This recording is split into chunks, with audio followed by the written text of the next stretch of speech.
Miss hello hello കേൾക്കുന്നില്ലേ മിസ്സേ? Okay കേൾക്കുന്നുണ്ട്. Just a minute miss. ഇതിലിപ്പോ വീഡിയോ ഇപ്പൊ എന്നെ വിസിബിൾ ആണ്? ഇല്ല. No miss hello no no കേൾക്കുന്നില്ലേ മിസ്സേ? ഇല്ല, കാണുന്നില്ല. വീഡിയോ നോട്ട് അല്ല. ഇതിലിപ്പോ വീഡിയോ ഇപ്പൊ എന്നെ വിസിബിൾ ആണ്? ഇല്ല. നോ നോ നോ കേൾക്കുന്നില്ലേ? ഇല്ല, കാണുന്നില്ല. വീഡിയോ നോട്ട് അല്ല. ഇതിലിപ്പോ വീഡിയോ ഇപ്പൊ എന്നെ വിസിബിൾ ആണ്? ഇല്ല. നോ നോ നോ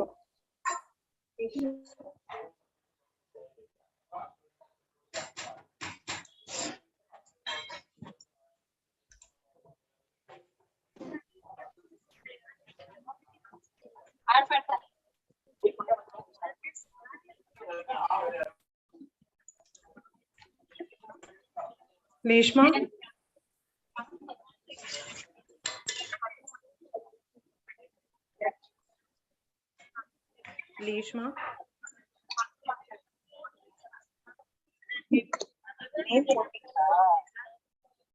പുള്ളിയെ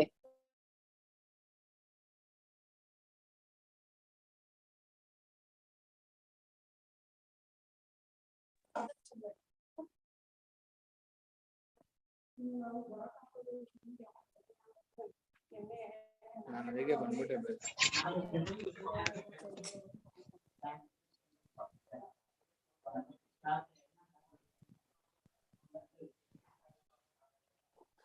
ಬಂದ್ಬಿಡ್ತೀನಿ ನಾನು.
Hi, good morning.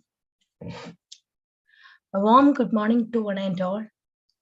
Thank you for joining the national webinar. Myself, Leeshma, working as Assistant Professor in JDT Islam Arts and Science College, Calicut, Kerala. Our college is under JDT Group of Institution and is celebrating his 100 years of excellence in the field of education. This program is a concerted endeavor of the Department of Computer Science and the Department of Computer Application of our institution. Okay, we all are familiar with the word cloud computing. I can simply say that cloud computing involves the delivering of all the services through internet or over the internet. Okay, in the morning session, Dr. Manikanda Saran sir will present a session on the technical aspects of this cloud computing. He is the associate professor and associate director and the assistant professor of Department of Computer Science, Adegalamada College. He has done so many research works in cloud computing and network security domain. The afternoon session will be handled by Mr. Vishnu Shivan, working as software engineer in Tata Consultancy Service. He will carry us from this real world to an imaginary world, that is the world which is fully virtualized, which is called Metaverse. The webinar will be inaugurated by our beloved principal, Dr. Jayashree ma'am. Now, I will welcome Nimisha ma'am, our head of the department, to deliver welcome speech. Thank you. Good morning. Good morning, one and all. Honorable Chief Guest, Dr. Manikanda Sharan sir, Principal, dear colleagues, and all the participants, we are all gathered here in this online platform for the national webinar on the topic technical aspect of cloud computing, and the duty entrusted upon me to welcome you all. First of all, I would like to welcome the very honorable chief guest, Dr. Manikanda Sharan sir, Assistant Professor, Adekalamada College. On behalf of JDT Islam College of Arts and Science and myself, I extend you here. Welcome, sir. Thank you, ma'am. Okay. Our principal is a source of inspiration for all our endeavors. I would like to welcome our dear principal, Dr. Jayashree ma'am, to the webinar. Welcome, ma'am. Now I would like to welcome my dear colleague who whole support give me to make this event a reality. Welcome, dears. I would like to welcome my students and all other participants of India to the gathering. Once again, I welcome you all. I welcome Dr. Jayashree ma'am to officially inaugurate our national webinar. Welcome, ma'am.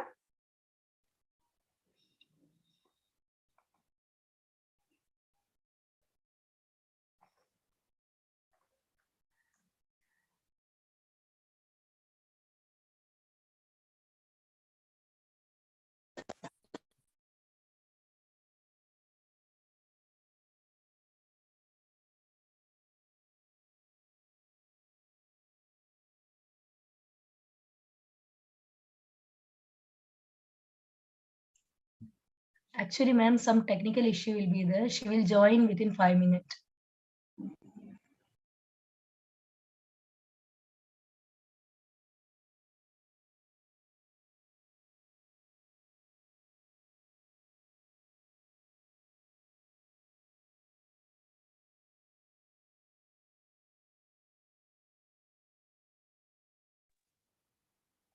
Sorry, sir. Our ma'am will join us soon.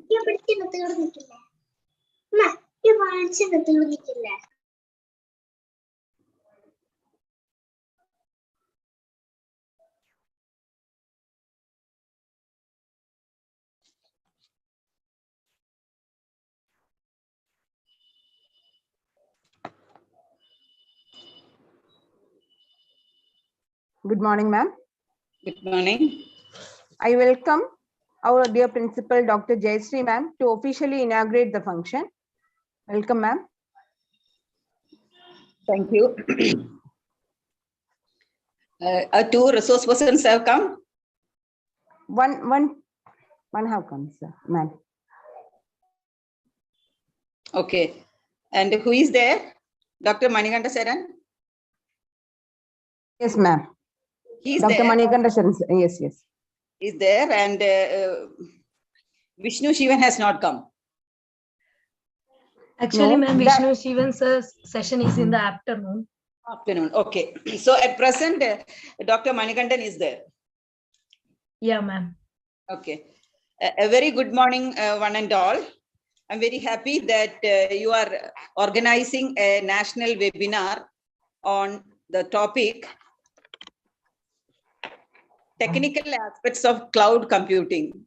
As we all know that the IT field, information technology field is developing one day by day. And we know that we all are accustomed with this technical progress.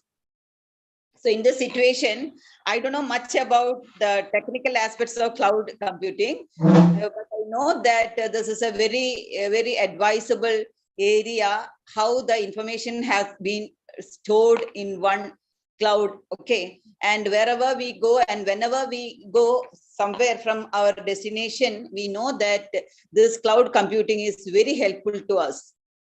And the Department of Computer Science and Computer Application has organized this seminar, and Assistant Professor of Adikala Mata College, Dr. Manikandan, is there as a resource person for us today. And we all know that the students as well as the faculty will definitely get so many information regarding the same by this webinar. I'm very happy to invite you, Dr. Manikandan. We are not familiar with each other, but I wish you could come here one day to have an eye-to-eye contact with our faculty and students. And I welcome you, Dr. Manikandan.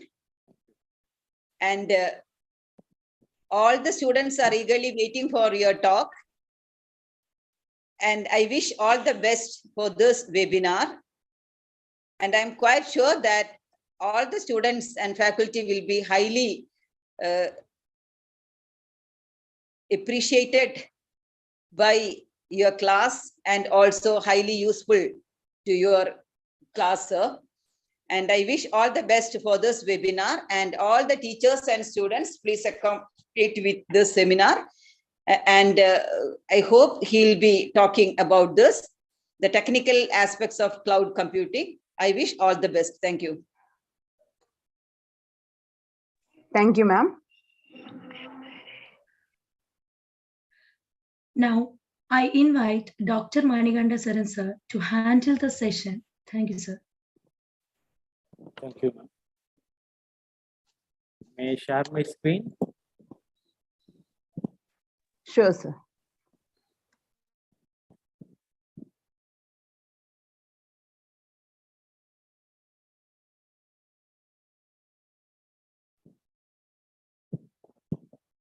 Am I audible? Yes, sir. Yes, sir. Yes. Good morning, one and all.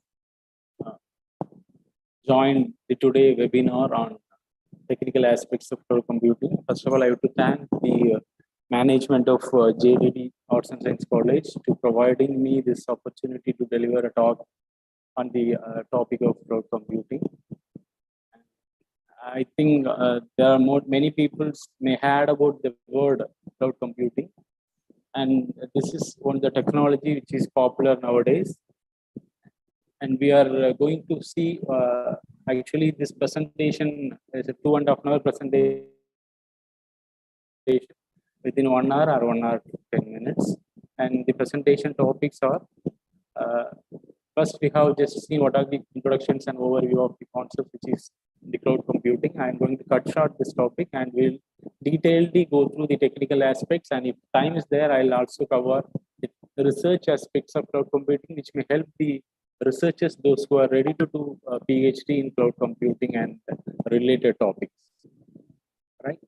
And we know that there are a hierarchical generation of computer. Even now we are in 5th generation of computing, which is called cloud computing. And the cloud computing is familiar from 2000 plus itself, but it is used by the biggest IT companies like Amazon Cloud and other IT legends from 2001 itself. And we are the people's, normal people's, come to know about cloud computing from 2009. After 2009 only it will be familiar with the people's, those who are using computing, right? And the cloud computing is the 6th phase of computing nowadays we are using. And cloud, and the points we need to remember is the cloud is not an entirely new technology. It is a technology which is derived from existing computing like grid computing, pervasive computing, parallel computing, distributed computing, and internet computing, and more importantly, utility computing. So these are the computing technologies which is already exist. So cloud is derived from these kind of computing, and it removes all the disadvantages and issues in the previous computing, and so that the cloud computing is stand now itself from the usage of 2001 itself, right? Because if you are see that previous computings are there, for example, we are start talk about 2007 about pervasive computing, parallel computing, and after we have talked about grid computing, and after grid computing we are talk about cloud computing. But after cloud computing there are some computings are evolved, but that is not much popular, right? For example, there are fog computing which is derived after cloud computing, and edge computing which is derived after cloud computing, but cloud is stand now up to now because of the service provided by cloud, right? So we will see what it is in detail.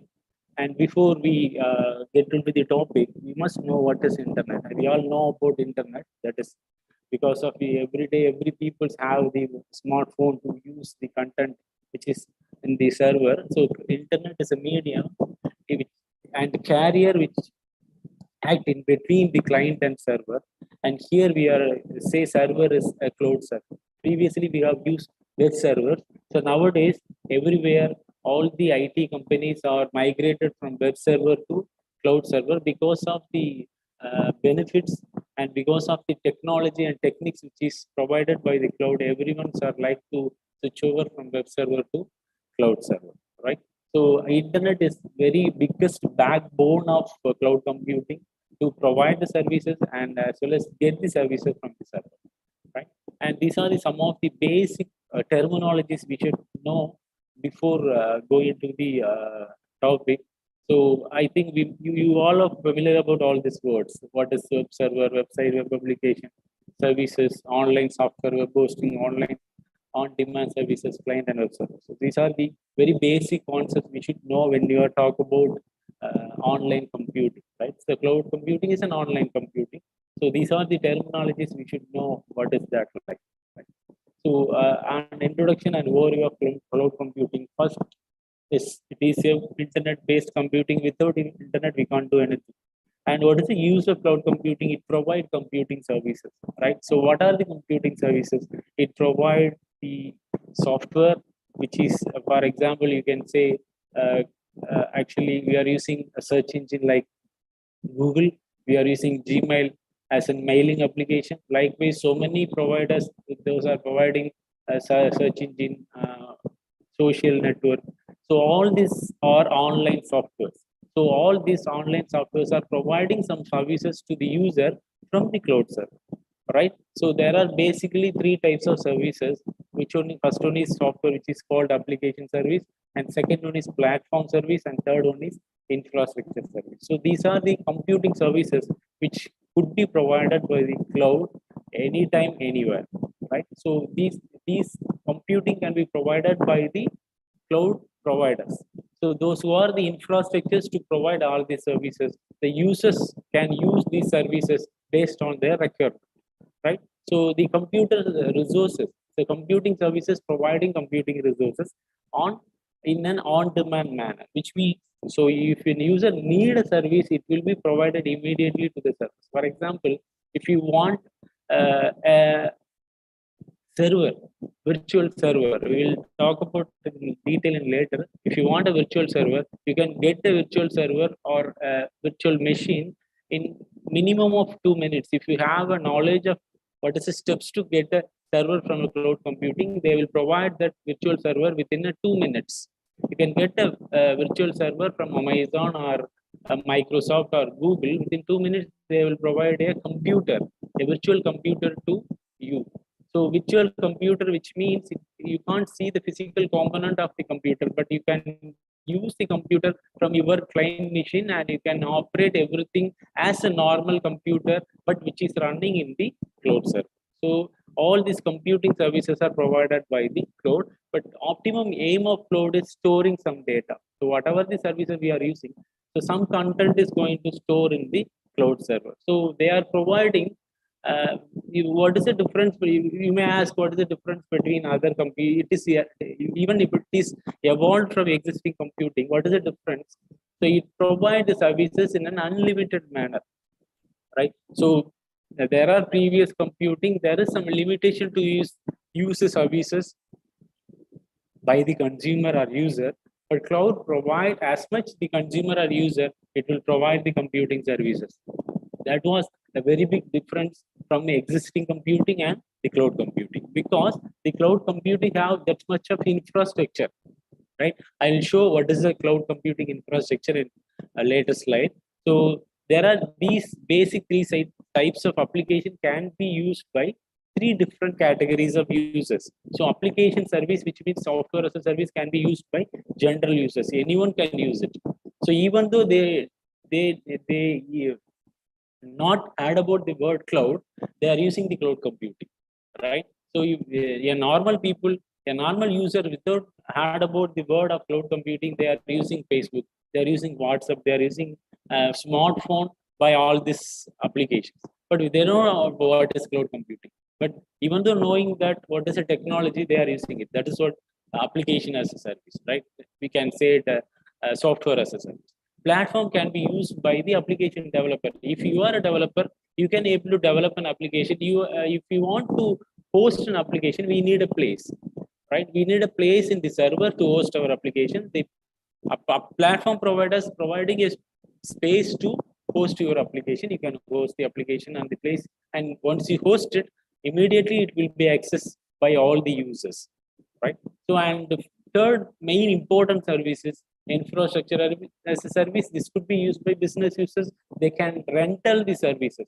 If for considered example, small and medium scale industries, they may not provide, they may not invest as much of amount to buy a physical server. In that case, they can rental a server from cloud. The rental server is a virtual server. The server is which is run in a cloud computing data center, and the users can use the a particular server which is provided to them for their own purpose or their business purpose, right? So these are the basic categories of services which is provided by the cloud computing, right? And these are the main important points to be remembered when you talk about cloud computing, which one is scaling up and down based on the consumer need, right? For example, consider a website is running in a cloud server, right? So consider a website is running in a web server. So once you are going to host a website in a web server, we need to configure some configuration details. For example, if you are going to deploy a website in a web server, we need to configure like for my website, there are thousands requests are come every day. For that 1,000 requests, we need to respond 1,000 times. So if you are configure it, then the web server is operated based on according to your configuration. If a day 1,000 requests is given to that website, it will respond 1,000 times. If it is increased to 2,000 requests, then it will take some time to respond. If the request is increased to 5,000, it will take some more time to respond. If that request is comes to 1 lakh, there is no response given by that particular website. And if it is reached 5 lakhs, it says website down or service unavailable or server busy, this kind of messages which is given by that particular website because of the configuration setup by the web server. But you are consider that if it is a cloud server, it should not given any messages like server is busy, right? Service unavailable like that. So if you are configuring your website, request is per day is 1,000. If it is come across to 1 lakh, there is no issue. The cloud is ready to provide the services. That is what scaling up. The service provided by the cloud is scaling up and down based on the need or requirement of the consumer, right? So if it is the request goes beyond the 1 crore or 2 crore or beyond the 10 crores, there is no message which is given by the cloud server like server is busy, service unavailable. It will ready to provide the service. So you just imagine then how much of infrastructure is running behind that application, right? This is what scaling up and down. And it is more powerful because there are pool of computers and servers are connected and it is up and running 24/7 manner. They are ready to provide services. And it is more easy to accessible because of multiple storage of data. So once you are send the data to the cloud and the data is stored in a redundant manner. And for example, the cloud infrastructure is called data center. If you send the data is initially could be stored in a primary data center and immediately it will take a copy. Minimum of 2 to 3 copies of the particular data is taken backup and stored in the minimum of 2 or 3 data centers which is situated in different places, right? So it gives the reliable storage, right? So reliable storage in the sense, for example, a live example, if we are going to get a loan from a bank, before the loan is provided to you, the bank should verify that is that user can able to return the money on the given time, right? They have to verify some document. The document verification should ensure that whether that person can able to return the money. That's what the reliability, right? The same way, if you are given any data to the cloud computing, it will be definitely returned by the cloud whenever you ask. For example, you are all the faculty members or student. We may create a Gmail account 10 years back or 20 years back. I was create my Gmail account on 2001. At that time of creation, the Gmail send me an welcome email at the time of creating my email, right? So is it possible to see that email now? It is possible, but it is nearly 22 years or 22nd year is running. But even though I can see the first mail which is sent by the Gmail in my inbox, it is possible. But you consider that within this period, is there any problem may come or not? It may come, but we don't know that. They will maintain the data. Whatever the physical damage is there, they will maintain the data. That's what reliable storage.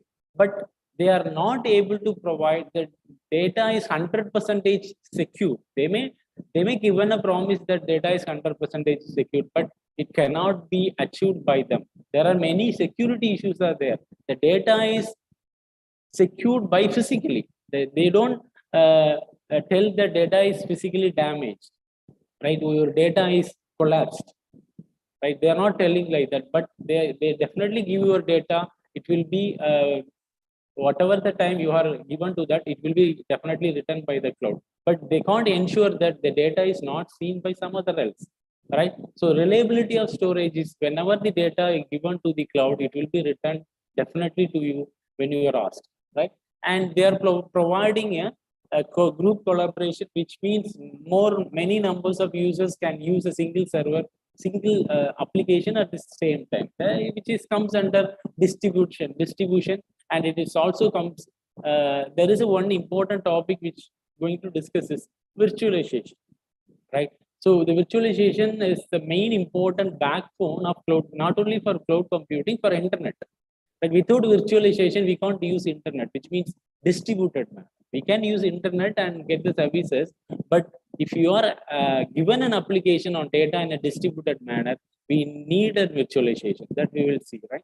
And the cloud is automated. Everything is automated, which means if you want to get any data, or if you want to create an account in any application, it will be automatically done by the application which is running in the cloud. There is no human intervention is there to do or approval any process to complete the task, right? So there are, you may know about what is API, right? So application programming interface, there are many packages are developed, and there are crores of codes are running behind the screen to provide the services to the user. That's what the everything would be done in an automated manner. For example, you are going to create an account in a Gmail, we need to provide some application, and once you click that submit button, it takes only half a second to create your account, right? It is not like that if you are submitting your application today and the account is created tomorrow, right? So once you submit the documents, what are the details they are asked in a registration form, once you submit it, immediately your account is created.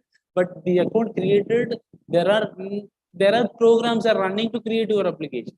There are programs are running to open your inbox. When you click the inbox link, it will be open, right? So once you click it, there is one person to open your Gmail list of mails. This is not the case here. It will be automatically done. Everything is automated, not only like creating an application. I already told you, you can get a virtual machine within 2 minutes. If you know the steps how to get it, then if you follow the steps, you can get a virtual machine within 2 minutes, and the machine is running in the cloud server. You can operate it from your side, right? So all these kind of things, or everything is an automated manner because of running huge number of APIs, right? And this I told the word is unlimited, right? So whatever the computing services requested by the user, how much they are requested, all the how much all these services are provided to the user unlimited manner, and everything, and we can say X as a service. X denote everything. So computing, all the computing resources, not only computing resources, human as a service. So the personal which are working for us in the cloud computing is also they are providing services to us. Hardware as a service, storage as a service, human as a service. So everything as a service which is provided by the cloud, right? And the mainly the cloud, initially the cloud is mainly used by the business peoples, and it is provide the business opportunities to the small and medium scale industries to come up in a as a top level companies, right? So because the cloud avoid the capital investment, right? They need to provide the operational cost to start their business and leverage their business by using the cloud services, right? And the point you have to remember, always keep on mind when you talk about cloud computing, is virtualization, right? So this concept which is used when we are using the internet itself, but now only we can talk about virtualization after cloud computing is familiarized, because there is even though the cloud is derived from the existing computing, but the infrastructure as a service which is only given by the cloud computing, right? So previous existing computings are not providing like infrastructure as a service. After deriving, after evaluating the concept of cloud computing, only we can get a virtual computer from the cloud server. So this could be possible because of virtualization, right? So imagine that the virtualization is a concept which provides the virtual machine image of the application which is running in the cloud server. So whatever the image, whatever the application you are open in your web browser, that is not an original copy of the software or application you are using. It is a virtual image. For example, you are opening for www.google.com, which is application for search engine, which is an application used for search engine. This application can be used at the same time for many users, right? So for all it, the application is open because of this virtualization concept, right? So we will detailedly discuss the virtualization and later. And next one is pay as you go, right? So that is what utility computing. So which means how much we use how much we consume the service, for that only we need to pay.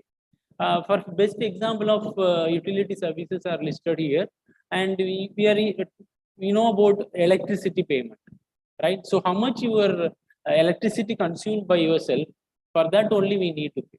So these are other kind of utility services, right? So also they already told you the cloud provide no computational infrastructure in first, right?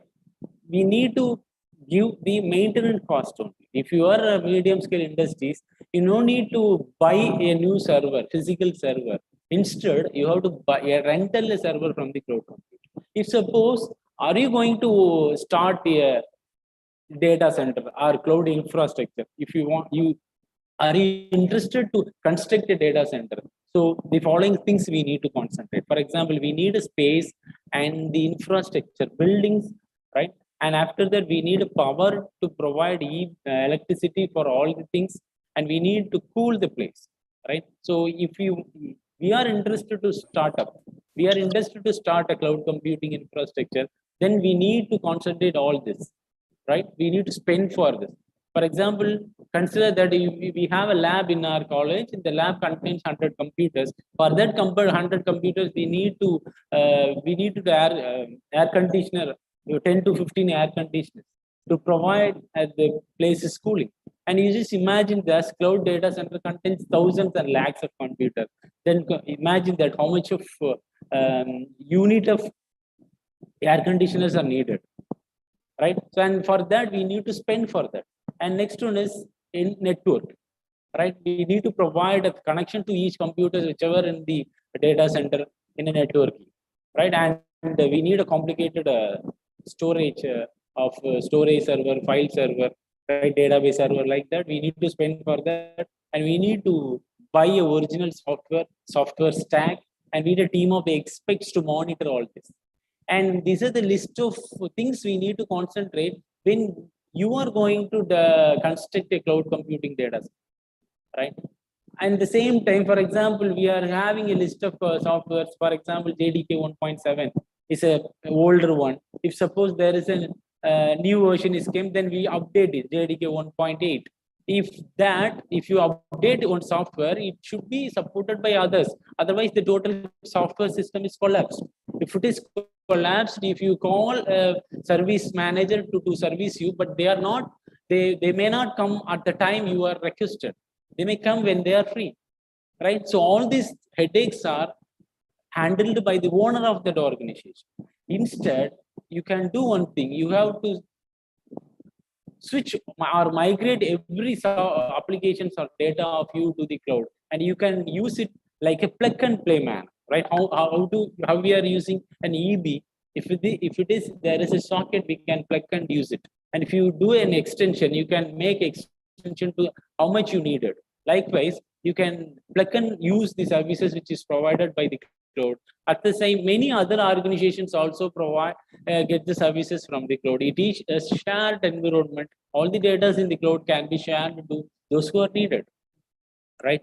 And what is the definition of cloud computing? And there are 20 many more definitions are in the internet, but this is a definition which is given by the National Institute of Science and Technology, USA, right? So this one is a standard definition, and there are many other definitions also you can find in the internet and some other websites, right? So cloud is a model for enabling convenient on-demand network access to a shared pool of configurable computing resources. But this is a point we have to notice: shared pool of configurable computing resources. What are the resources are which is listed here, right? Networks, servers, storage application, and other kind of services. All these computing resources are configured and pooled, connected, right? And they are up and running in the 24/7 manner to services in an on-demand manner and convenient manner to the users. So this is what the definition of cloud computing given by the NIST, and you can also refer other definitions also, right? So this is a difference between cloud web hosting and cloud hosting, and I just skip this. And these are the services. There are three kind of services.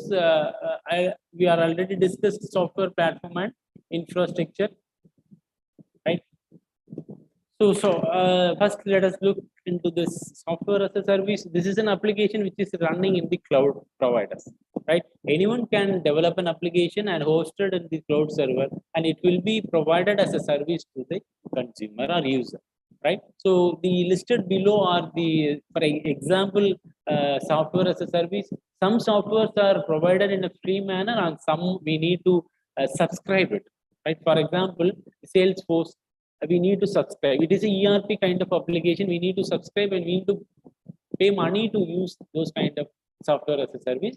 And if you consider this Google and all kind of Google application and Gmail, Yahoo's are free applications, right? We need to pay any money to use those kind of services. And these services are provided by the cloud providers. Cloud service provider, we can say it is CSP, cloud service provider. And the applications are provided as a software as a service. We could not any customization on that particular application, right? We could not customize or control or manage any kind of application we are using, because all the controls are managed by the provider itself. We can use it. Just for example, you are going to rent a taxi, right, for traveling from one place to another place. So if you are rented, so how much time we have traveled in that taxi, it will be metered by kilometer, right? How much kilometer we have traveled, it will be calculated by a meter, and for that amount of kilometers we have traveled, we pay money, and that particular time we can use those services. And when you use a service, you can't customize anything. You can't ask the driver to change the seat color or seat cover, or you are not able to control them to change the, you are not like that paint color of the car, it is white, I don't like it, you could change it as a red. We are not able to do that because we are not have any rights to do any customization on the call tax, right? So we can use the service as it is. So if you are interested to use this kind of services, then you can use it, right? They are not compel you to use it, but we need it. According to your need, you can use it. There are different services of call taxi, there are different transport is there. Which one is you needed, you can use it. Right? For that use, you have to pay. That's what software as a service.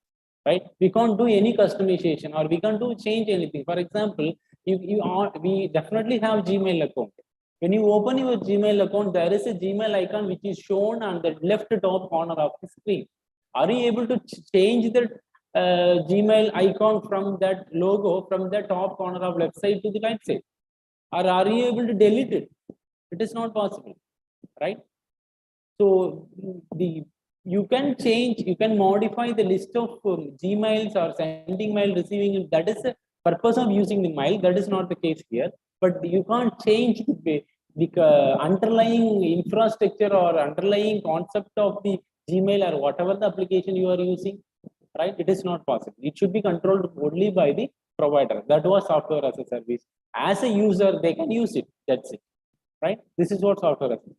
And next one is platform as a service. So this service can be provided to the developers, right? So it is not for general users. Those who are able to write a programming, able to write web programming, then they can able to develop an application and host it in the platform which is provided by the cloud computer. So previously there is a Google Apps Engine. The name is Google Apps Engine. Now it is changed to a Google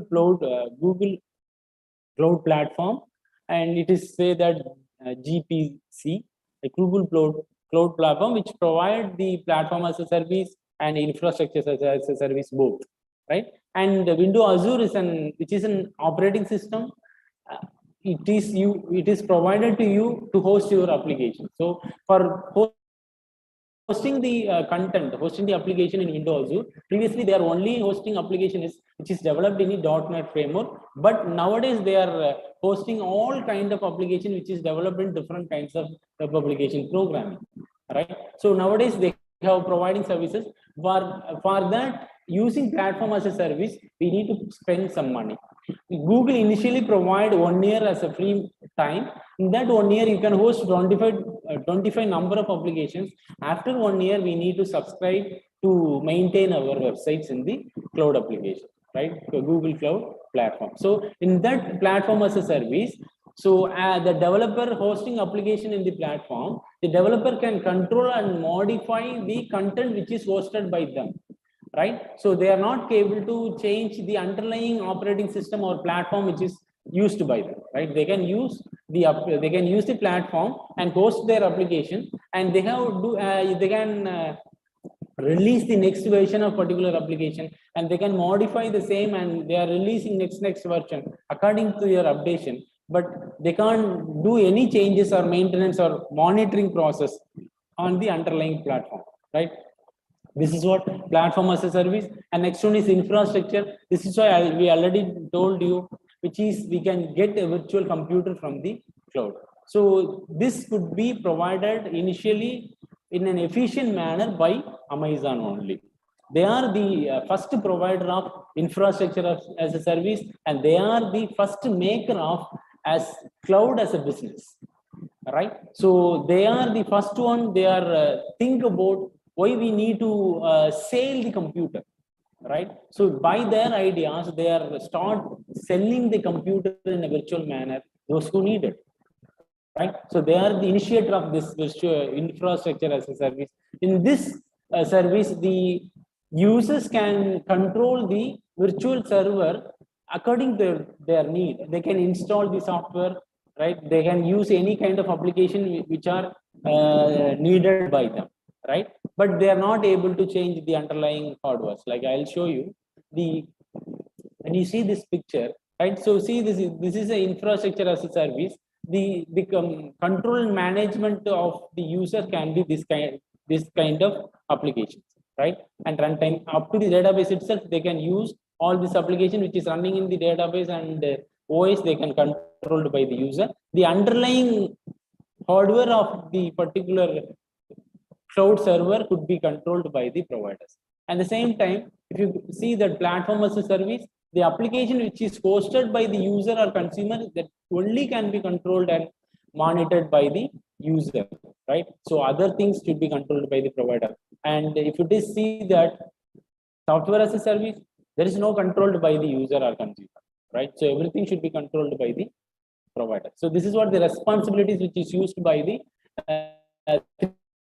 kind of services, and this is what how we are accessing the data which is stored in the cloud computing, right? And what is the infrastructure of cloud, right? So infrastructure as of cloud is a data center, right? So what is a data center? The data center is a place which consumes huge amount of computers, and everything is connected. That's what pool of computers, and all are configured, right? So it is a large group of computers. It is not like thousands, right? So at the time of constructing a data center by Amazon, there is a necessity which is raised for Amazon because of their website. There is a story is there, but it takes time, right? Because of their website only, they are constructing a data center for their single website which is called www.amazon.com, right? So which only concentrate on US only. For that single country, they are do the online business. For their a single website, they are constructing a data center. For their first data center, they have 60,000 of servers to construct the data center. And after that, they are many. Nowadays, they are above 30 data centers are constructed by Amazon all over the world. And each data center is having minimum of 2 lakhs servers. Minimum 2 lakhs servers. Then you imagine how much they have, right? So all these servers are parallelly run, and it is heterogeneous computing, right? So all kind of applications are running, combination of OSs are running, and anyone can use anytime, right? So there are many organizations, they have data center according to their wealth of economy, right? So not a smaller or not an average amount companies of IT industries can construct a data center, because if you construct a data center, we need to spend a lot of money. Billions of monies are invested to construct the data, right? So see that there is a rack of bureaus are there.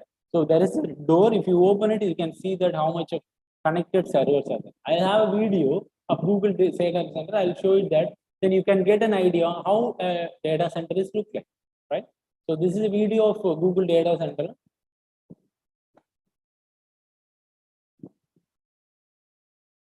Whenever you use a Google product, you're connecting to one of our data centers around the world. Let's take a look inside and see how they work.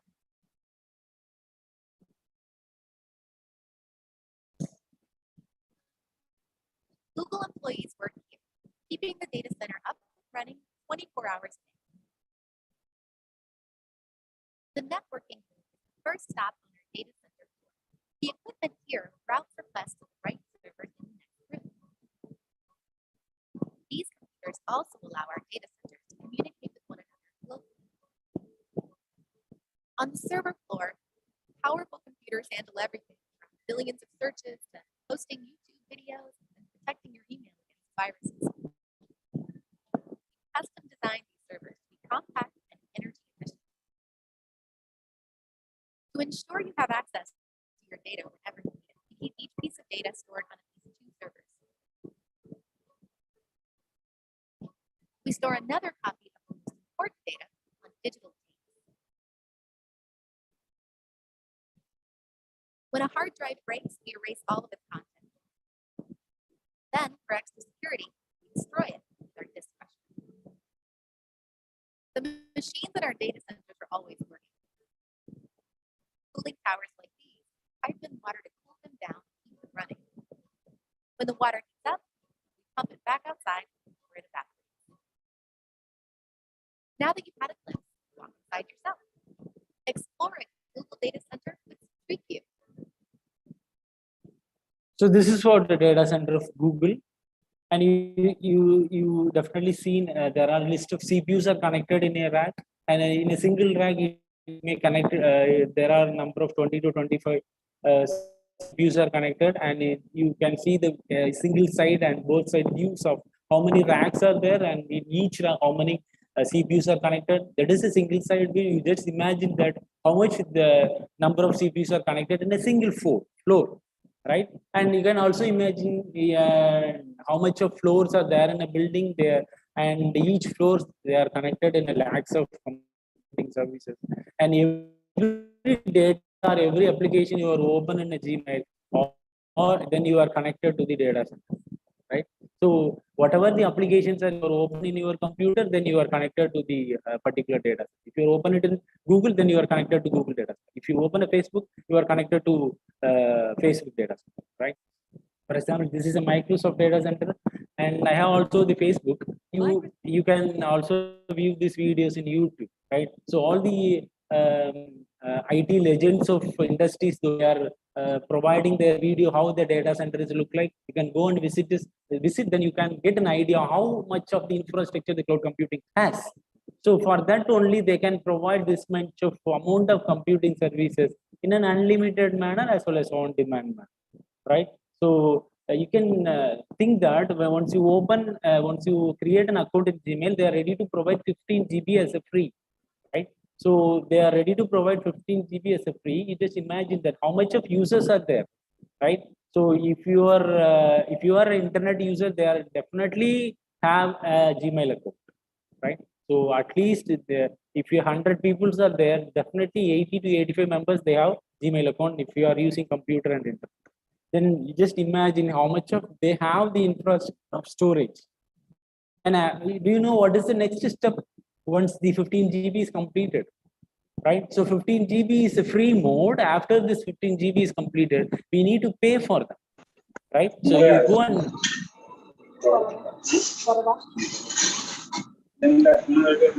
അതാണ് എനിക്ക് ബുദ്ധിമുട്ടായിട്ടാ വന്നത് test ചെയ്യാൻ.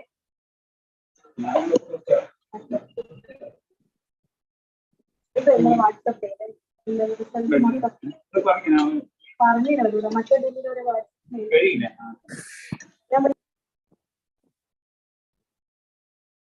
So once you open your Gmail account, there is a link is called manage, which is at the bottom of your list of email.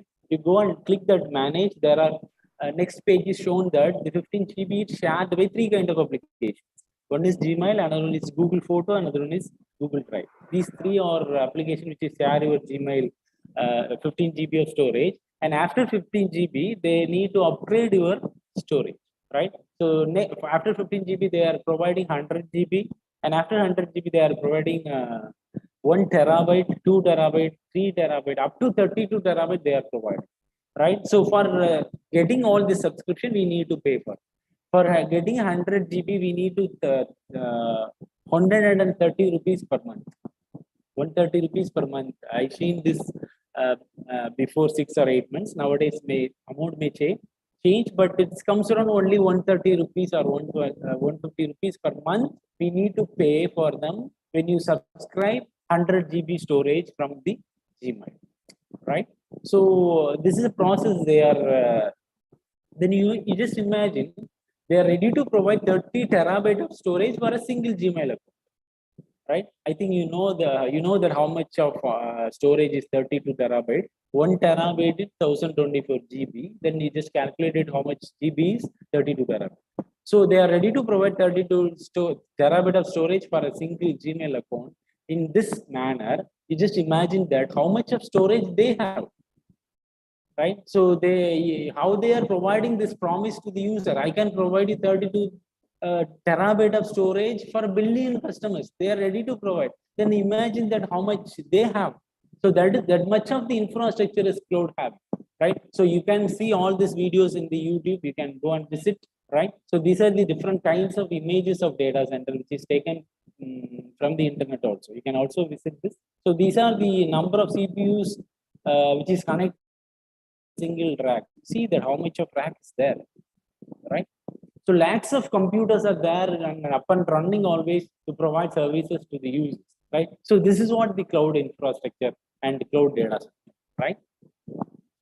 And I just skip this content. You may know this basic cloud, what is public code, which is used by all the users, and private cloud, which can be used to, and dedicated computing, cloud computing to the particular organizations, like, right? And if it is hybrid cloud, is can be a user can use say at the same time of a public cloud and private cloud. That is what hybrid cloud. And community cloud, which means it is more or less equal to private cloud, but it is meant to be for the particular community of users. That is what community clouds like. And these are the 5 essential character of cloud computing which differentiate from previous computing, right? So that is what on-demand self-services. So whatever we needed, we can service ourselves, right? So if you want to know about something, you go and search it in the Google, right? So we can get the data what we needed. That is what service ourselves, self-service, right? We need to know about how to cook a dish, and you go and visit in YouTube, and you know that, right? So how to cook a particular dish, right? This is what self-service, right? So whatever the content we needed, we go and visit it. So according to our demand, right? So there is a demand to know something. You can visit a particular application and know that and get the detail about that. That is what on-demand self-service. And broad network access, resource pooling, and shared infrastructure. Resources, which means that's what we see in the data center. Computing resources are pooled and shared infrastructure. It can be used in a multi-tenant way, which means different users, number of users can use a single application at the same time, right? And rapid elasticity, which means scaling up and down, right? So it will extend the services how much they needed by the user or consumer, right? And it is a meter service, which means pay as you go mode. How much the services are consumed by the user, that only they need to pay. So these are the 5 essential characters which differentiate the cloud computing from the previous computing. But you don't think that these characteristics are not in the grid computing and parallel computing. The characteristics are there, but it should be in limited manner. But in here, it is unlimitedly provided. That's what they do, right? And getting into our topic, there are some technical content which support the cloud computing to operate in all the ways, right? So these are the list of terminologies we should know. What is the technical things which is happened behind the screen? Some of them, sir, we are talk about little bit in the previous slides, and we'll discuss in detail about everything in each one, right?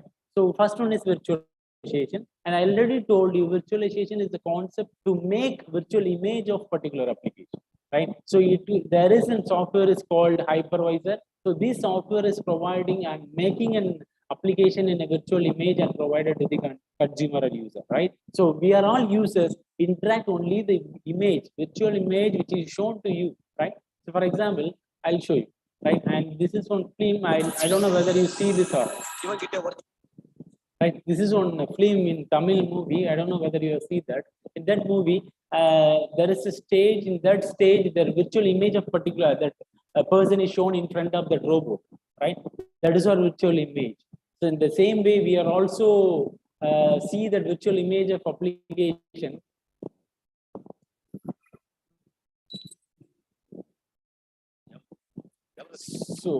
So this is what the virtual image of a particular core software which is running somewhere else.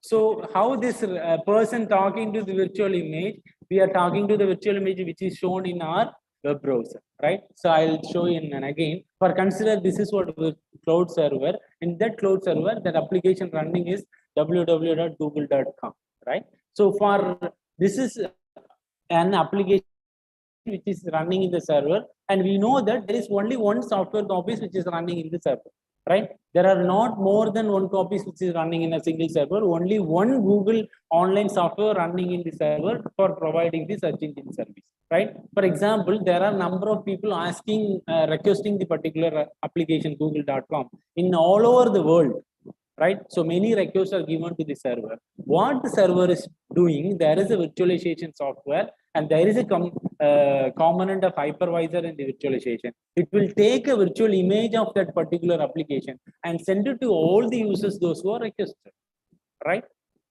So those who are requested the google.com at the same time, everyone having the image of Google at their screen. So you just imagine that if there is no virtualization concept, then what happened? Who is the first person requesting the google.com? He only access the Google.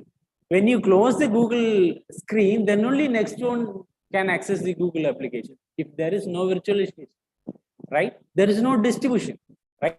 So distribution is only possible because of this virtualization. This is what software virtualization. We are virtualizing the software, right? If we are 100 crores of people, or either not hundreds crores of people, you just take the total population of the world. It comes, it goes beyond 700 crores, right? So in that 700 crores, you take at least to 100 crores or 50 crores of people. And you just imagine that each 50 crores of people having two computers or two laptops, and for example, one laptop in left hand and mobile in right hand. At the same time, they are requesting google.com. 100 or 50 crores of people. Then you just calculate it. 100 scores of requests is given to the Google. And for that 100 scores of request, it will respond like this. It will take a virtual image and it's sent to the request given by the user according to their IP address, right? So without this virtualization, how you can distribute this, right? So this is what the main concept of internet computing. Without this virtualization, internet is possible. Distribution is not possible, right? So if there is no virtualization, only one can use that particular services at the same time using internet. When the first person closes their application, then second one can able to open it. This is the process. Without if it is there, no virtualization, right? But the case is not that. But we have a virtualization application. We have an hypervisor software. It will take a virtual image of that application which is requested by the user and send to the IP address which is requested from anywhere in the world, so that we can use, and that's what multi-tenant, right? So everyone can use a single application at the same time, right? That's what software virtualization. Next one is OS virtualization, right? So this is what software as a service. Software virtualization, which means software as a service, and OS virtualization means infrastructure as a service. Here I'll show you how the infrastructure providing cloud servers, right? So for example, there is a server having a hardware, and there is a OS which is called host OS, which is running in the hardware of that server. And in that host OS, we can install a virtualization software. There are different virtualization software in the field and in the market. For example, very popular virtualization softwares are VMware and VirtualBox and Zen. There are many are available. I just listed only two. right? So these are the kind of software which is running on the host OS. So what the process of these softwares are, they are making the environment in a virtual manner, right? It will create a virtual machine environment. On that virtual machine environment, we can host a guest OS. This is what virtual OS, right? At the same time, you can create any number of virtual machine according to your hardware configuration. If you have a 4 GB RAM or if you have 8 GB RAM, according to the GB of storage as well as the processor, you can create number of virtual machines, right? You can't able to create as much of a maximum of virtual machine, but if you do that, it will slow down your process. According to your hardware configuration, you can create it. So this is a setup of the cloud server. Those servers are providing infrastructure as a service. So once you install having a virtual machine, you can have any number of different kinds of OSs, and you can have their own operating system for each virtual machine OSs which is installed in the host OS. And this is not the case of dual OS which is running in the computer. Dual OS means you can use a single OS at the same time. If you want to use another OS, you have to shut down the OS which is running, and you can switch over to the next OS. The case is not like that. You can operate and you can boot up all the operating system at the same time. I'll show you some screenshot which is used by the virtual VMware operating system. I can also having experience in virtual box. Both are more or less same, but I have some screenshots which is taken from VMware, right? So this is the VMware software, their website. In there, you can download the VMware. Actually, why I am saying this website, you can also having the experience on your own system, right? How the operating systems are virtualized. So that I show this screenshots. Actually, I have taken this screenshot in 2019.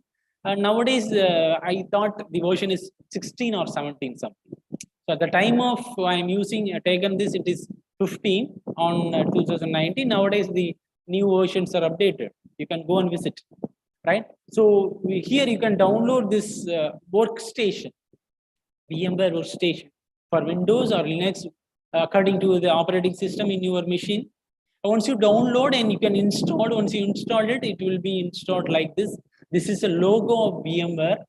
Once you install it, when you click to open it, it is the screen which is open for the VMware workstation, right? So here we can create a virtual machine, right? It is in this icon is for open virtual machines which is running, and this is for connect the remote server which is running somewhere else.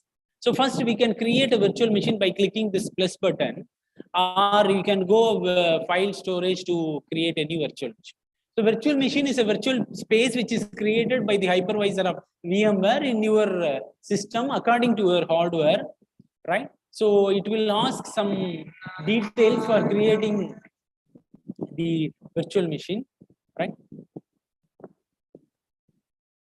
And it's ask you from where you are going to install the operating system and the virtual place, whether you are installing by CD or pen drive, or you are going to install later on, right?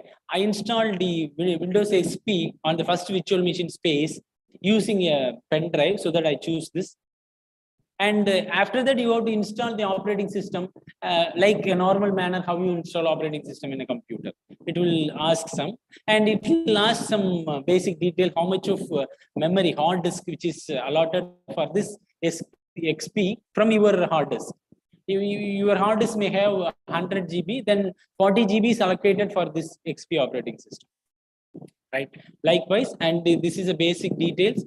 The hard disk is 40 GB, memory, which means RAM is 512 MB. You can increase it. For XP, it is more enough, right? You can increase it. And once you click all the buttons, it will install the normal operating system like, right? So once you install, it will open. Actually, this screen is a virtual machine shown here, and this desktop is a host OS. Here it is a Windows 10. It is a host OS. On that host OS, I am installing VMware.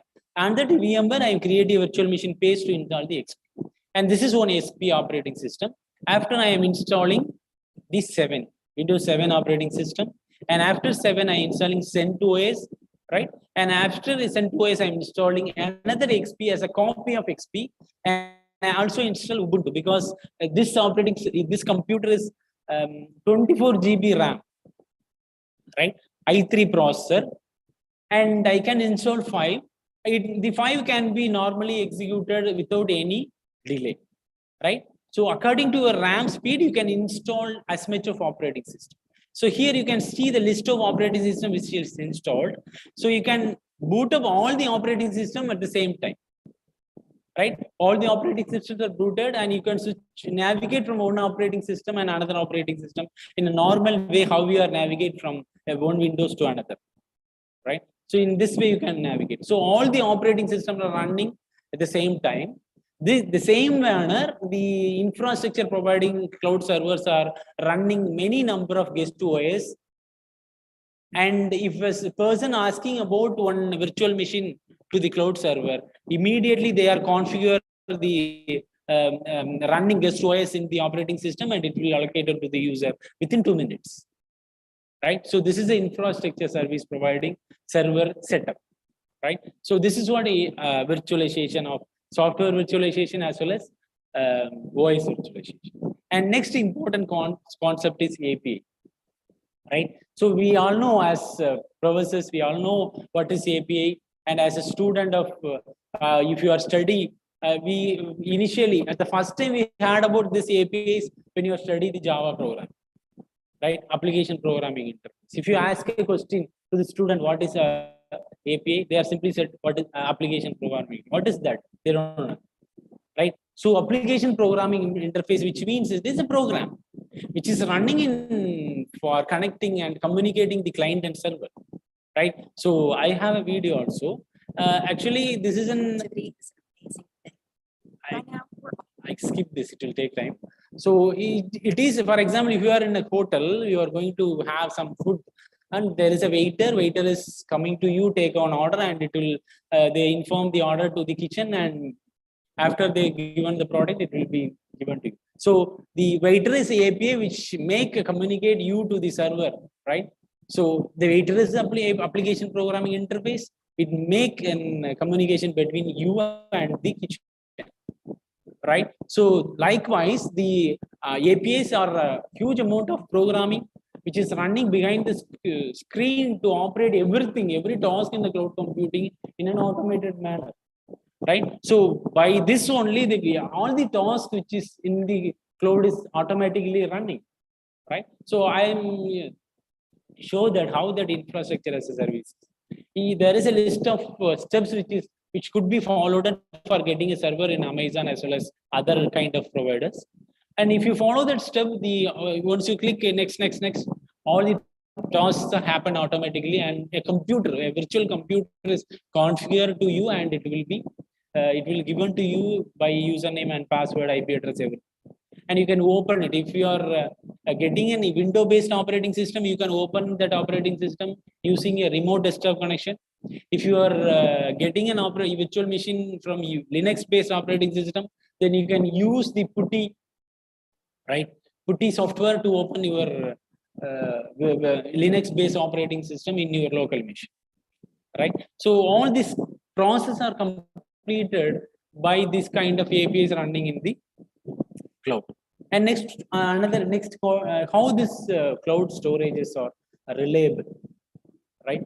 So these are the amount of terabyte of byte of storage, right? And last 3 marked category of storage is not officially approved.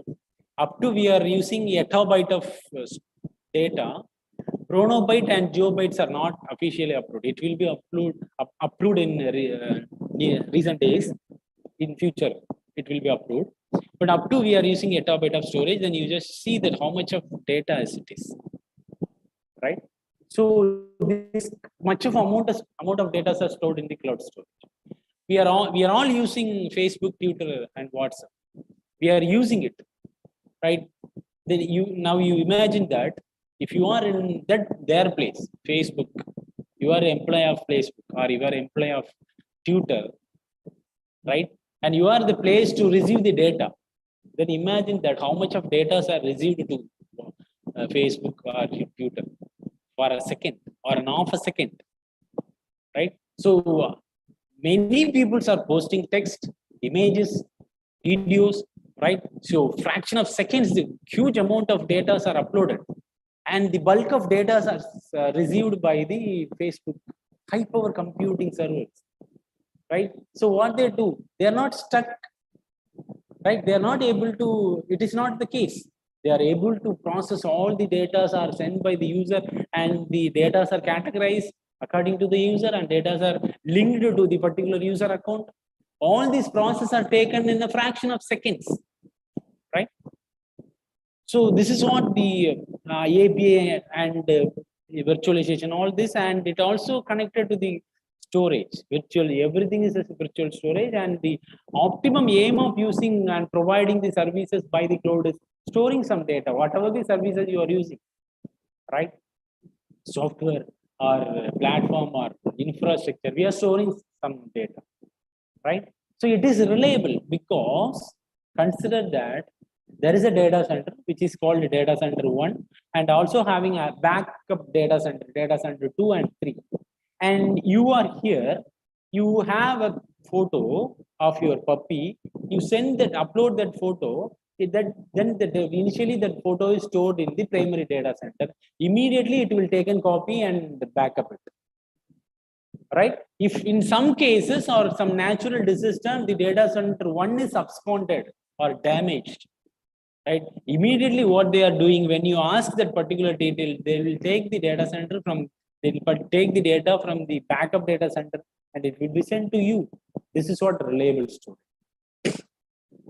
But there is a problem also there, right? So for providing reliable storage, it is definitely the data is taken multiple copies, right? So if they are taking multiple copies, we don't know what are all the peoples are seeing the data, how much of copies are taken. We can say simply that it will, the data may be taken as a 2 copy or 3 copy. They may take 10 copies or 100 copies. We don't know that. And the main problem of using cloud is there is no transference. We don't know that where our data are stored.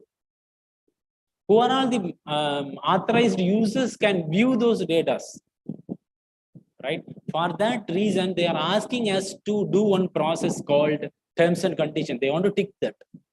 Once you going to open an account to any application, they have asked us to tick their terms and conditions. We simply tick it. We never read a single point on that, right? We simply what? We tick it.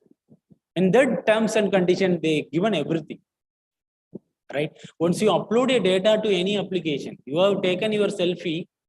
So that is your selfie, you are upload to Facebook.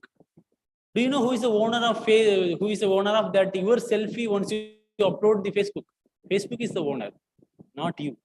It is your photo. It is uploaded to Facebook or WhatsApp. Once you upload it, the owner of photo is who? The application, not you, right?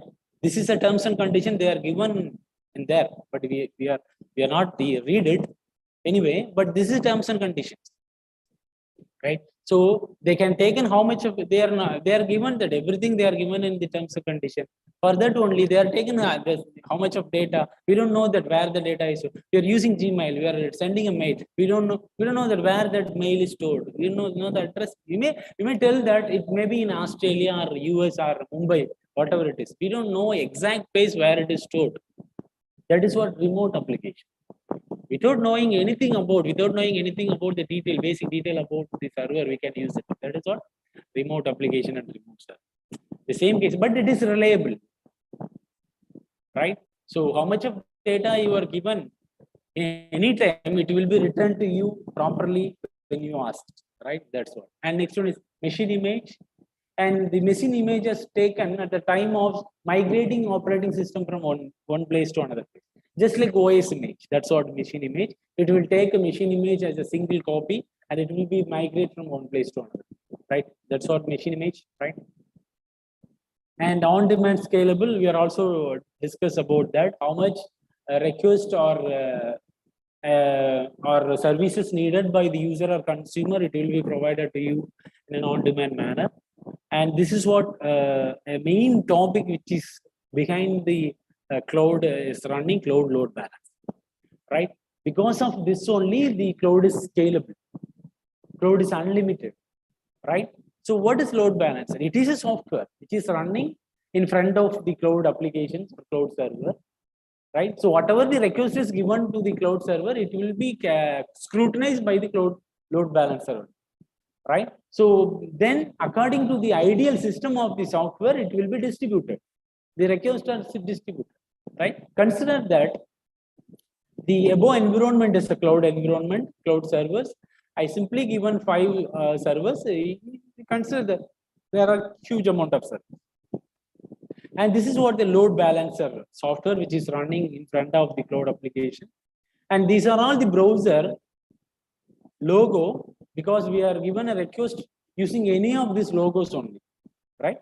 So if you are a number of users given request to the cloud balancer, all the requests are analyzed and scrutinized, and also the ideal system of this server in the cloud data center, all the requests are distributed.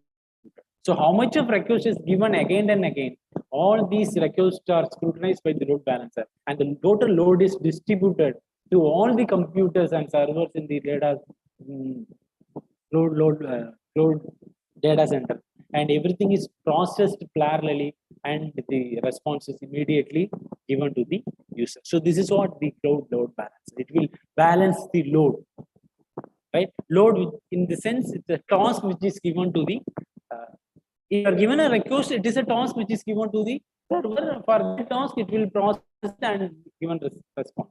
This is what load balance, right? I think it's time. It's 12:02. I'll take 10 more minutes to complete this, right?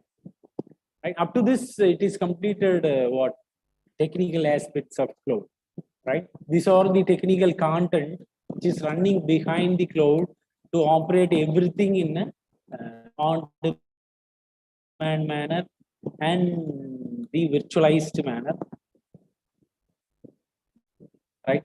Virtualization, application programming interface, cloud storage, machine image, on-demand scalable, and load balance, right? So next, I just also like to cover some of the research topics which may help the researchers to start their research in the cloud computing. Cloud computing is a broad area of research. In that, there are many sub areas are there to start your research, right? So these are the research topics when you are concentrate on doing research in cloud computing: cloud security, cloud storage, data storage, resource allocation, scheduling, energy efficiency, and load balance. All right. So I'll just go through it fastly one by one. These are the issues of and you can see that security consume 87.5, and which is taken 15 and 16. After that, there is no chart like this. It is taken by ITC, right? This graph is given by ITC for these 2 years. And all that, you see that the maximum of issues in security, right? And if you are see that security, we need to you need some knowledge about mathematics, because it is all encryption algorithm, hashing algorithm, authentication process. By this only we can address this kind of security issues, right? So these are the problems you can choose when you are taking security issues. I can't go one by one. You can take a screenshot and later on you can go through that, right?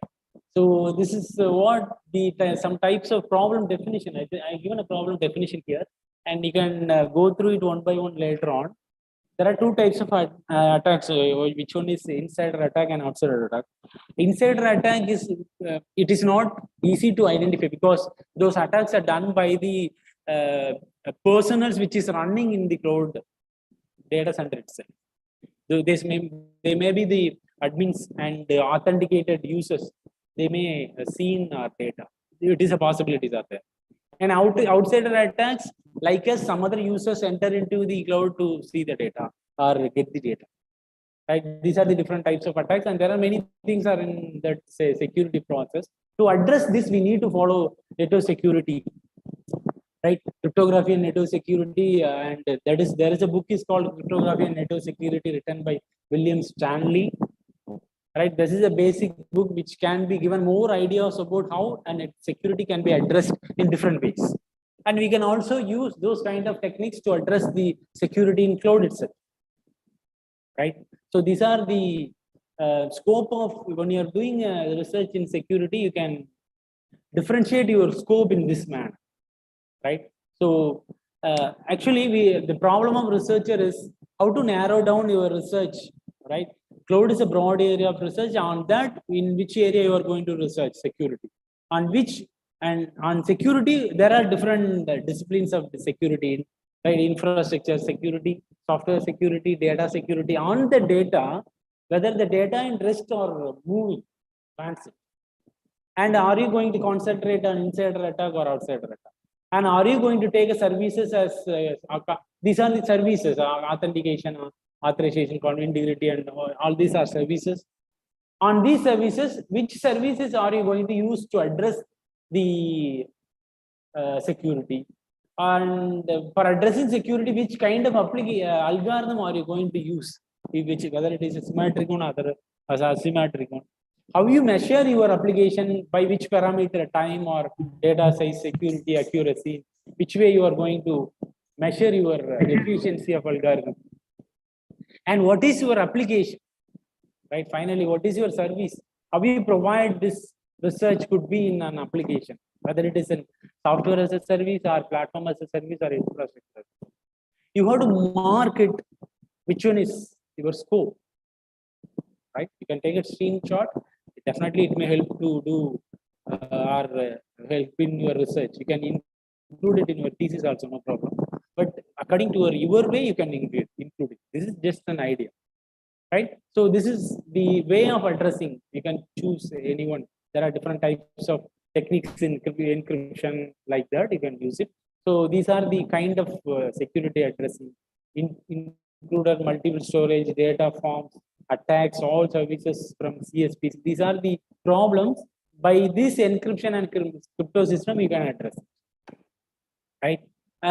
This addressing can be addressed the confidentiality, and this kind of application could be addressing the authentication and integrity, right? Confidentiality, which means we can ensure that the data only seen by the authenticated users.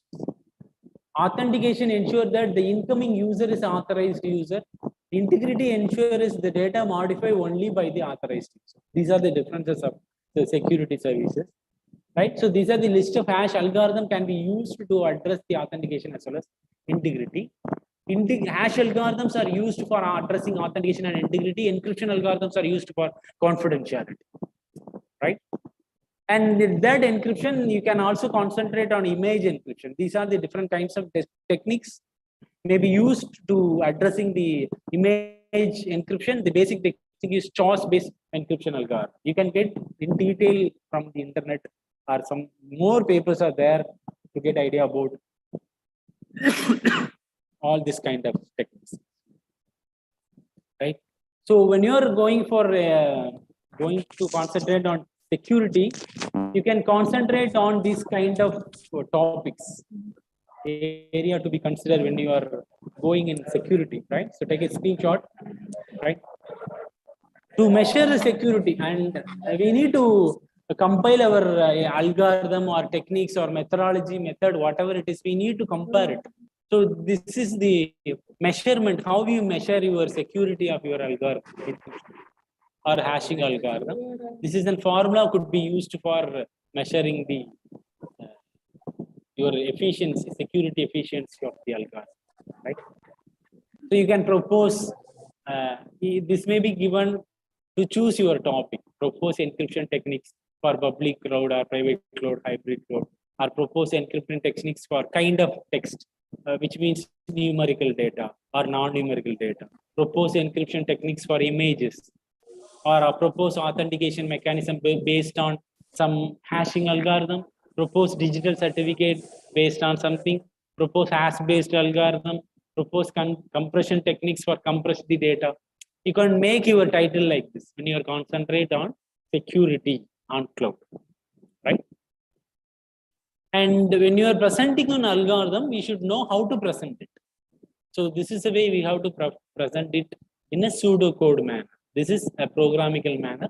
And if you know about programs and little bit, you can make your algorithm in a programmatical manner. And that program we can use simply Fortran, Gobal, or even use C programming also, right? Using that programming structure, we can make our algorithm as a pseudocode. So this is the way we can present our algorithm in your research as well as your paper, right? So this is a C style and structured. This is the right side one is a normal basic style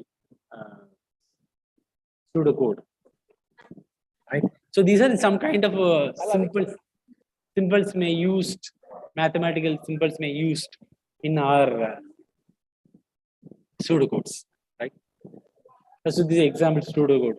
All these are given you some ideas. From this idea, you can develop your own, right? According to your problem and solution. Right? And this is about cloud storage. And storage itself, there are many problems. It's simply saying waste of storage. For example, here, so there are different types of users are there. They all three users having the same data. Data name is A. Before storing the data, we need to encrypt the data using any kind of encryption. Each one is our independent user. They are encrypting the data using their own key. For example, K1, K2, K3 for the users respectively. Then if you are using the different key for same data, the encrypted data is different, right? So same data, but if you are using a different key for same data, it will produce different encrypted data. Then these different encrypted data stored in cloud storage in a different data as a different data. So optimally the data is same, but it will take a different storage space because of encryption, traditional encryption, right? Using a different keys, so the storage is wasted. I think you can understand this, right? Same data, if you are using a different keys, and it will produce a different encrypted data. So if you are a different encrypted data, it will definitely store as a different data in cloud store. So when you see that, we know that the data, all these three data are same, but it is stored in different. If it is 1 GB of data, it will stored in 3 GB of storage, right? So 2 GB is wasted. To avoid this, we may go for convergent encryption. That is called deduplication. The technique name is deduplication, which provided by the convergent encryption. The convergent encryption is a technique which is generate the key from the data. So this is the same data. These users are different users. They don't need to share the key. So they are generating the key from the data which is uploaded to the user using the convergent encryption key generation. It will generate the same key on all time. And if you are encrypted using encryption, convergent encryption, not traditional encryption. If you are encryption using convergent encryption, it will provide the same encrypted data, and there is only one copy stored there. So it reduces the wastage of storage using deduplication, right? So you can propose your topic when you are concentrate on storage. You can propose the topic like this, right? Take a screenshot. And next one is resource allocation. There are many types of resource allocations are there. I just simply here as 3, but there are 15 more based allocations: cost based, demand based, threshold based, auction based, byte based, right? Priority based, right? There are different dimension of based allocations are there. According to your ideas, you can choose your resource allocation, right? Next one is energy efficiency. So it is based on how much energy is used by the cloud servers for generating something, right? So these are the topics we have energy efficiency. These are the list of topics you can use in your research, right? Take a screenshot, right? So these are the topics, latest research topics you can use when you're choosing cloud computing for your PhD, right? So these are just simple advantages and disadvantages, right? So I think time is up. This is what, if you want some practical experience, you can visit Amazon, and this is also taken very long back. And now you can go and visit Amazon, AWS, Amazon Web Service.amazon.com, which their own management console for accessing their own cloud infrastructure, right? So we know Amazon as an e-commerce website, but there is one of their business. But now there is main business is providing cloud applications, right? So for that they're separately having the management console, and now you can go and visit, but the page may differ. But this is what the website address.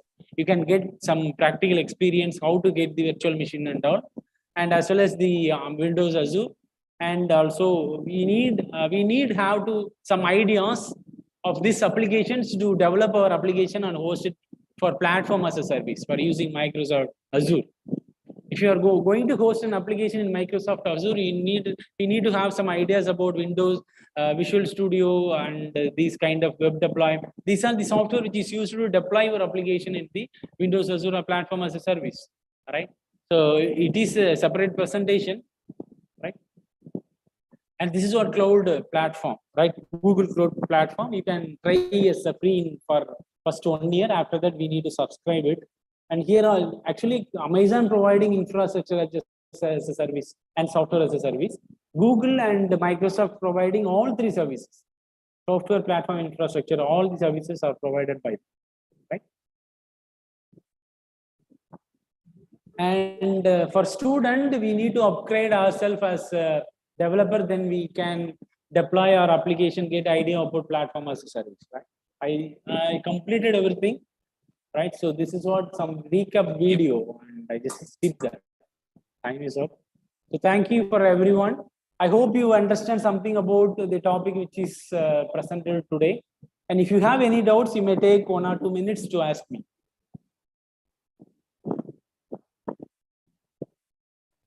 Any doubts?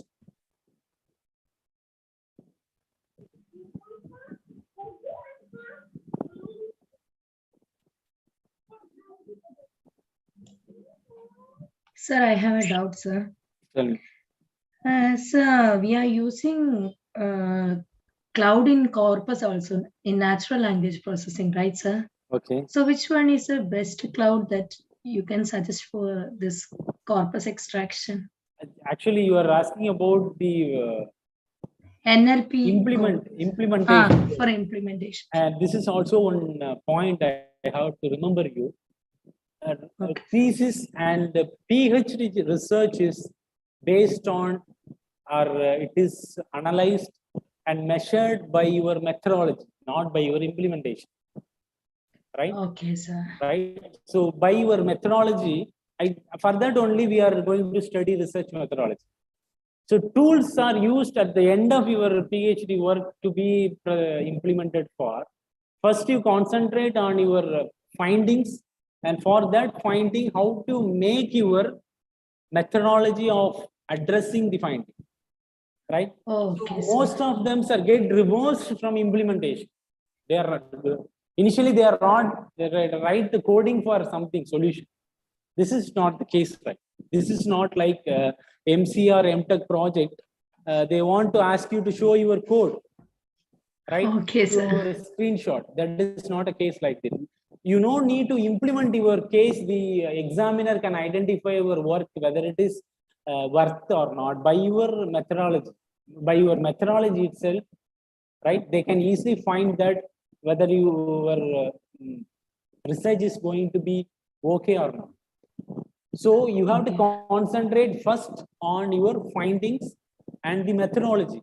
We can install or implement in any application, any kind of environment, whatever it is, right? So you are given only a 5% of importance to the final part, which tool is used, how you are implementing. Before that, you have to concentrate on how to find the solution. That is the first thing. How to provide the methodology, right? How this methodology is working, how this methodology is innovative, how this methodology is different from the existing. Okay, sir. This is what the content we have to concentrate first, right? Otherwise, if you start from the back, reverse order, you have to confuse at the time of writing thesis. Yeah. Right? Okay. There is a steps to be followed when you are doing research.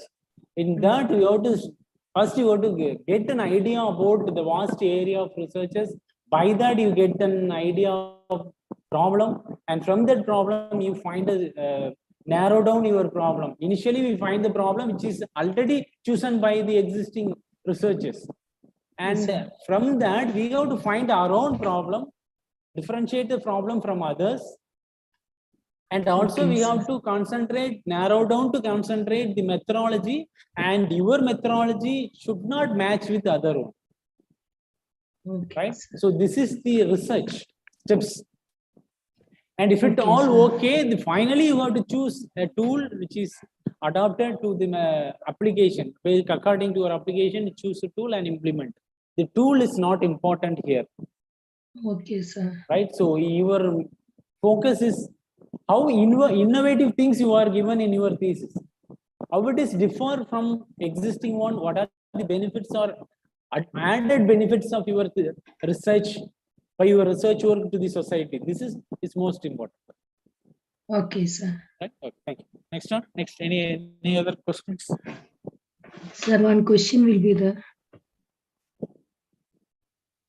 So you mentioned hypervisor, sir. What is the difference between cloud computing and hypervisor?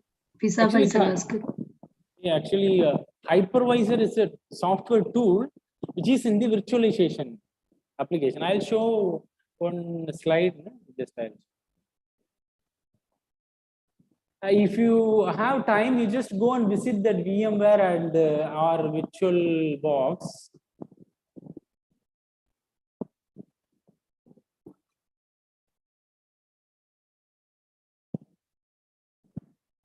Right here, it is a hypervisor.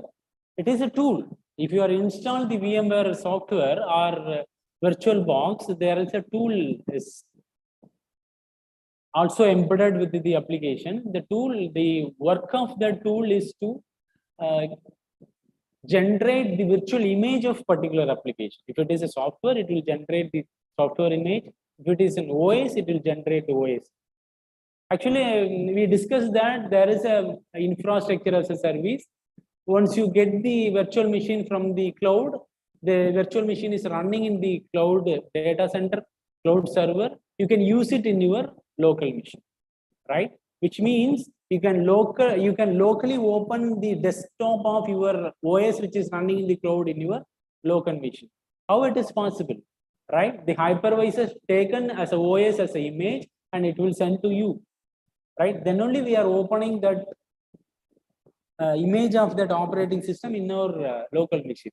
On the same way, other users also can take a virtual image of the particular operating system in their local machine. For example, where this process has happened in an industry, small and medium scale industries, what they are doing is they are get a virtual machine from the cloud and they are opening the start the operating system by their employee computers in their office, right? It can be opened by a group of people. So all the group of people can open the same operating system desktop in their local machine, right? So here the virtual machine and that application which is running there, it will taken as an image by the hypervisor and it will send to the local users, those who are requested. So hypervisor is a tool which is help to take a virtual image of that operating system or application or software, whatever it is, right? Cloud computing is a different, it is a technology, right? It is a technology we are talking about. So virtualization is hypervisor support this technology to process it, right? So it is not only for cloud computing. Hypervisor or virtualization is not only for cloud computing. I repeat, it is used from the beginning of internet. Whenever you start to use the internet, from there itself we are using virtualization, but we are not had about this word virtualization or hypervisor. So without this virtualization and hypervisor, we can't distribute anything. You may host your application in the cloud server, right? But without virtualization, only one user can use at the same time, right? So because of this concept only, all the users can use it, right? Anything else? Sir, Vijay Parthasarity asked you a question. Yes. So you said out of 100 GB hard disk, we may install 40 GB of virtual machine, VM. Is this space is copy, like that she asked. What? What is it? You said out of 100 GB hard disk, we may install 40 GB of virtual machine, VM. Is this space is copy? Is this copy of hard disk space? Like that she asked. 100 GB of hard disk, we may install 40 GB virtual machine. Is this copy of hard disk? Yes, yes, it is a portion of hard disk. It is taken from our hardware. Actually, if this hardware having 100 GB of hard disk, from that but it is a shared hard disk, right? Which means, for example, for example, VM1 had taken 40 GB of hard disk, and VM2 also taken 40 GB of hard disk, and VM3 also had taken all 40 GB of hard disk. But by calculating this, it is you have 120 GB. But you just imagine that Google, Gmail say that we have 15 GB, right, for free, but the 15 GB is not allocated as a stack of storage immediately when you open up account. It is there. It will be given to you based on your usage, right? So 15 GB is free is there. So you, by your usage, by your uploading data storing application only, the 15 GB is given by you step by step, right? It is a shared, right? So there is a hardware having 100 GB. So 100 users are allocated, and the 100 users are allocated for 1 GB. Then immediately the 1 GB is allocated for you choose. That is not a case here. By using of each one users, it will be allocated one by one, right? It is a shared environment. There is a screen is also there. When you are, I'll show.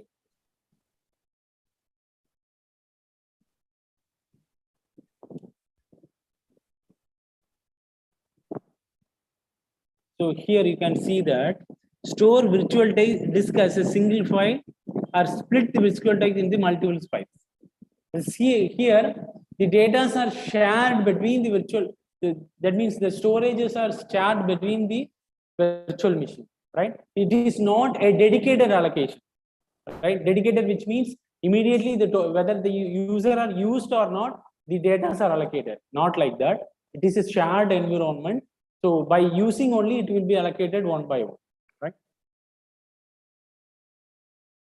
Anything? Any other questions?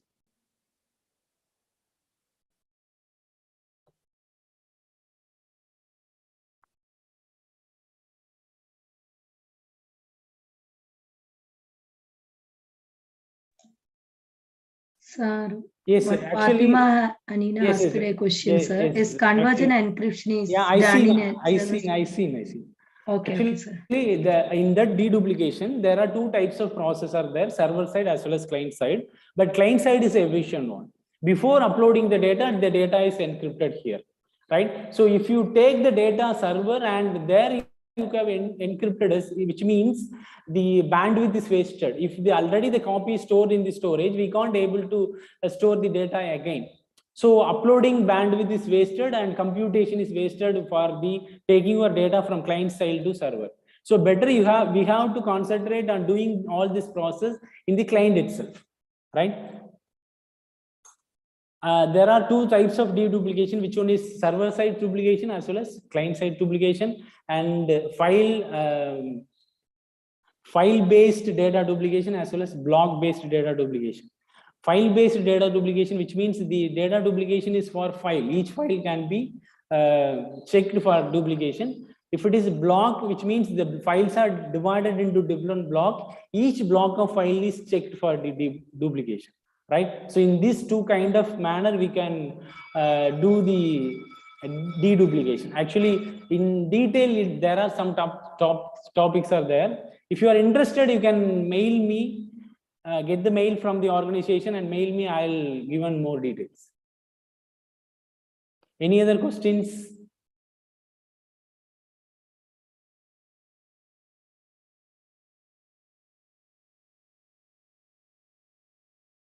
Any other questions?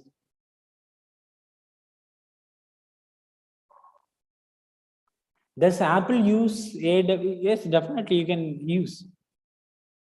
Are you asking Apple organization using AWS?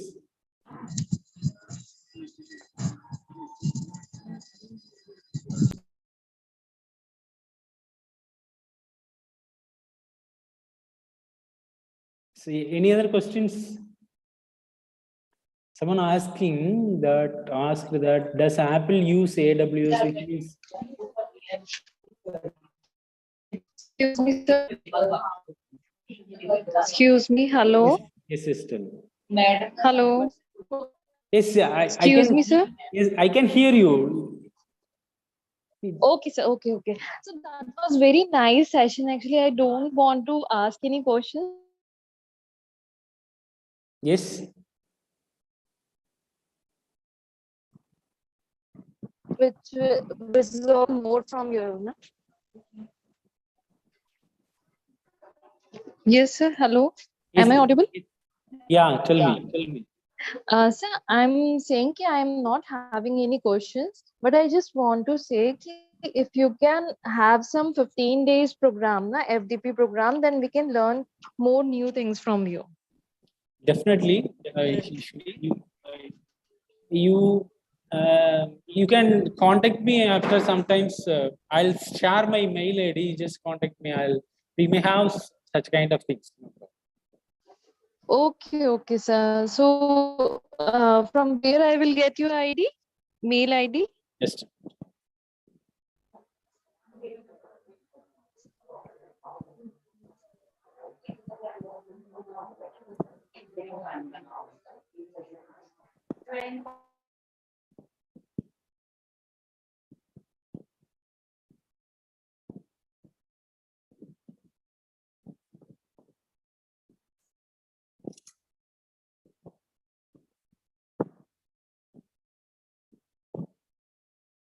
have you seen my screen? No, sir.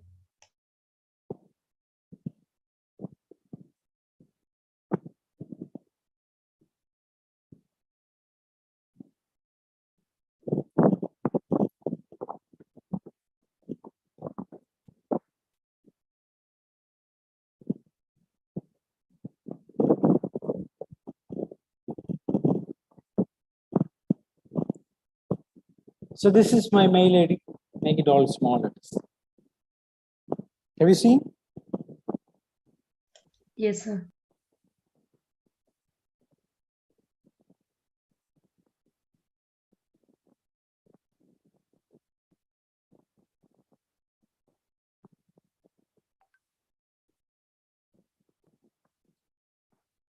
So this is my number. If you have any doubts regarding to do PhD research in cloud and IoT, you can contact me by mail or call me. But by calling, I may not pick up all the times. But if you mail me, I can send a reply you after some time.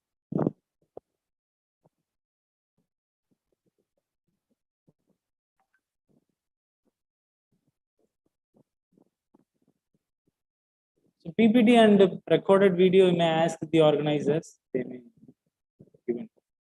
Right. So if any other questions, or we may wind up the session.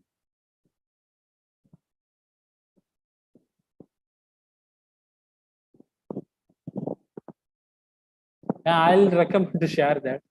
They will share it. Any other questions?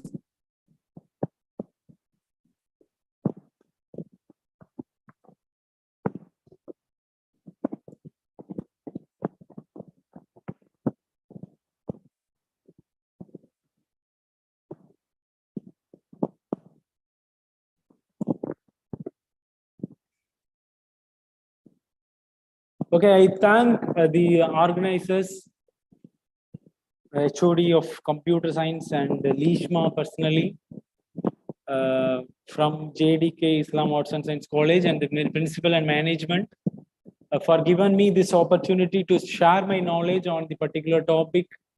I hope you have you all some ideas about the cloud computing and technical aspects as well as the research topics. Actually, research aspect is a separate session, but due to time, I have included here itself, which may help you to start, or it can help you to make your contributions. So I thank everyone, be a part of it, and given me this opportunity. Thank you, Ananda. Thank you, ma'am. Thank you, sir. The session was very beneficial for all. Thank you, sir. Thank you so much for your wonderful session, sir.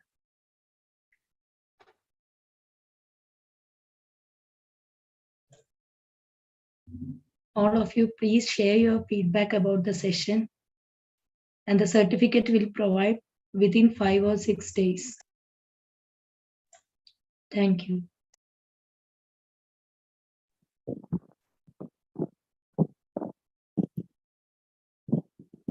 Shall I leave, ma'am?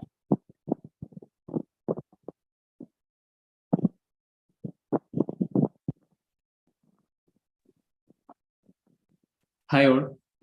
So good afternoon. Here we came to end of this webinar organized by Department of Computer Science, JDT Islam College of Arts and Science.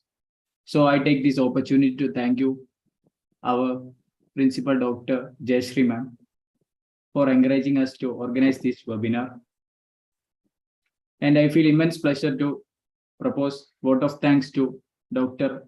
Manikanda Saran, who took us to this wonderful section.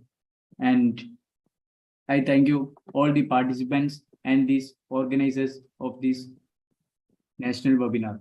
Thank you. Thank you all.